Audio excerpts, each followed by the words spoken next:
দুধকে সব দুধকে দুধ পানিকে পানি হবে, অপেক্ষা করুন। আর যে কোনো দলের পক্ষ থেকে যারা গণনা কেন্দ্রে যাবেন, বিশেষ করে আইএসএফের পক্ষ থেকে যারা যাবেন তাদেরকে বলবো ওই মিডিয়ার খপ্পরে পড়ে যেন হই হই করে ফেলবেন না। মিডিয়া হয়তো হঠাৎ করে দেখা যাবে বিজেপি 200 পার, ভয়ে সব পালিয়ে যাবেন না। টিএমসি 300 পার, আপনি বলবেন 300 সিট আছে নাকি? মমতা ব্যানার্জি তো বলছে আমি 300 পেতে পারি, 294 জায়গায় দেখছিলাম 300 পেতে পারি বলছে। তাহলে সেই জায়গায় এরকম শুনে যেন হয়ে যাবেন না। আপনি মানুষ ভোট দিয়েছে আইএসএফকে বা যে কোনো দলকে, এবারে আপনারা যারা নেতৃত্ব, আপনাদের দায়িত্ব মানুষের ভোটার অধিকারকে, তাদের রাইটকে ঠিকভাবে গণনা করে তাদের কাছে পৌঁছে দিতে শেষ পর্যন্ত থাকবেন।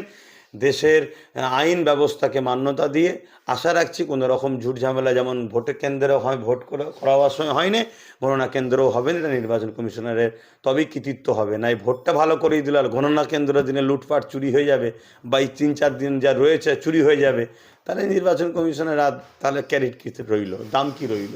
তৃণমূল বিজেপি তাহলে বিরোধীদের মনোবল ভেঙে দেওয়ার জন্য এই এক্সিট পোলগুলো করছে। হ্যাঁ, অবশ্যই অবশ্যই, এটা মনোবল ভেঙে দিবার একটা ষড়যন্ত্র, এছাড়া আর কি হতে পারে? না হয় কে ভোট দিয়েছে কাকে, কেউ আমি কাকে ভোট দিয়েছি কেউ জানে?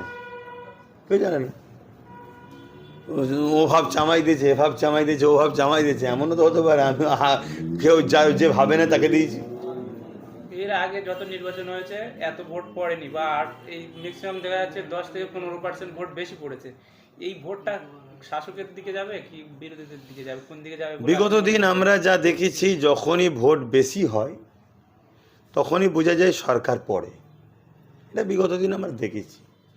সেই জায়গায় আমরা আশা রাখবো বিজেপির থেকেও ভোট এবারে সরে গেছে।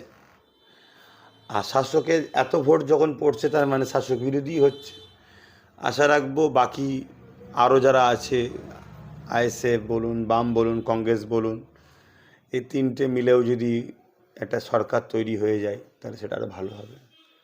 কেন একদিকে বিজেপি যেভাবে পুরো দেশ জুড়ে সন্ত্রাসী করেছে, জুলুম করছে, দেশকে বিক্রি করে ফেলছে, এটা যেমন অন্যায়। রাজ্য জুড়ে 15 বছর টিএমসিও যা করেছে সেটা বলার মতো নয়, সেটাও অন্যায়। এই যে অনেকে বলছে যে স্বাধীনতার পর ভাঙড়ে নাকি শান্তিপূর্ণ এবার নির্বাচন হলো, ফলাফল কি হবে? দেখুন, ভাঙড়ের রিপোর্ট আমিও যেটা শুনলাম, খুব ভালোভাবে ভোট হয়েছে, তারা কোনোভাবে জুলুম অত্যাচার হয়নি। কিন্তু রিসেন্ট গতকাল থেকে শুনছি আবার নাকি টিএমসির কিছু ছেলেদের নিজেদেরই দোকান টোকান পুড়িয়ে দিয়ে আইএসএফের নামে দোষ দিচ্ছে বা হুমকি চুমকি দিচ্ছে। এমনও বলছে আমরা জিতলেও মারবো, হারলেও মারবো, যেমন বিগত দিন হারার পরেও মেরেছে। তো এরকম হুমকি চুমকি দিচ্ছে। তবে আমি মনে হয়, আমি সবাইকে বলেছি যে দেখো, কেউ যদি প্রতিশোধ নেয়, তুমি প্রতিশোধ নিয়ে তোমরা তো সমাজ পরিবর্তন করতেছো, তাহলে সেটা যেন নষ্ট না হয়। তো এরা যা হুমকি চুমকি দিচ্ছে, আমার কতটা ব্যালেন্স থাকবে এটা বোঝার বিষয়। আর ভাঙড়ে এই যে ভোটটা হয়েছে, সবাই তো বলছে এরকম ভোট কখনো হয় না। আমি তো দেখেছি ধরুন 21-এ তখনও যেভাবে অশান্তি হয়েছিল, এবং ভোটের পরবর্তীতে আইএসএফ জিতার পরেও টিএমসির লোকেরা আইএসএফের লোকেদের উপর যেভাবে জুলুম করেছে, এমনকি জিতা এমএলএকে পর্যন্ত ঢুকতে দেয়নি। তবে এবারে আইএসএফের যেটা রিপোর্ট পাওয়া যাচ্ছে, পরিস্থিতি কিন্তু অনেক ভালো, অনেক ভালো। এমনও হয়ে যেতে পারে 30টা জায়গায় সিট দিয়েছে, এমন কিছু ঘটনা ঘটেও যেতে পারে। তাই আমি আইএসএফের আপনাদের চ্যানেলের মাধ্যমে বলবো, যারা আইএসএফের ক্যান্ডিডেট, যারা এজেন্ট করবেন, সেইভাবে বলে এজেন্ট তৈরি করুন, শেষ পর্যন্ত থাকতে হবে। হয়তো আপনি ভাবতে পারছেন না, দেখা যাবে আপনিও জিতে গেছেন।